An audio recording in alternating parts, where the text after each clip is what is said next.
ehsan verib. Amma Mən bir şey ehsan deyim, verib, Sərxan bəy. bəzənib, yaz makyajı eləyib gələn xalalara qarnını doyuzdurmaqdansa ki, Tamam, doğru. elə mən gedirəm Allahın evinə. Amma mən fikirləşərəm Məncə ki, də burada- mən də fikirləşərəm ki, bu günlərim həqiqətən mən bunun tərəfdarıyam. Mən də bir neçə dəfə olmuşam və indi amma getmək istəyəndə turist kimi gedəcəm.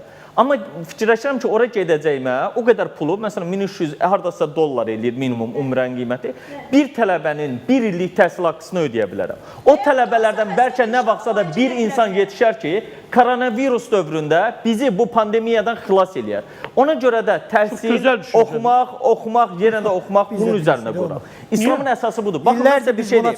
Deyək ki, bu günlərin mənim imkanım varsa, sabahlarım mənim ölən nənəm, babalarım üçün otusturam mollaların hər birinə 100 dollar verim, səhərdən axşama qədər oxuturum. Birində gəlir ki, mənim imkanım yoxdur, ala bu 10 manatı mənim babama bir Yasin oxu. İndi belə çıxır ki, mənim babam orada kef eləyəcək, bunun babası deyəcək, neyniyim, nəvəmin pulu yox deyə mən burada indi 10 manatlıq yola verim. Bu din ola bilməz. Bu dinə, axirətə, Allahla bağlı Allaha rüşvət verməkdir.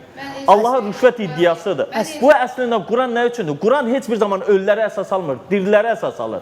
Quran heç bir zaman demir ki, ay ölülər belə eləyin, ay ölülərə günəşin hərəkət istiqamətindən bəhs eləyir. Onlara demir ki, yaxınlarınızın əleyhinə olsa da ədalətli olun. Bunu dirilər üçün deyir.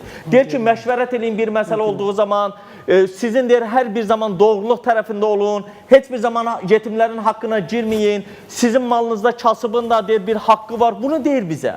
Amma biz İslamı nə eləmişik? Ancaq əyil, qalx, ancaq oruç tut, pəhriz saxla, bu oldu İslam. İslam bu deyil. Bir dəqiqə. Ayədə İslam əsas nədir? Bir insan özünün müsəlman olduğunu iddia eləyirsə, salihat, yəni xeyirli əməllərlə göstərməlidir. Ona görə İslamın şüarı budur ki, insanlar əlindən və dilindən başqasından zərər görməyəcək şəxs olmalıdırlar. Əsas budur prinsip.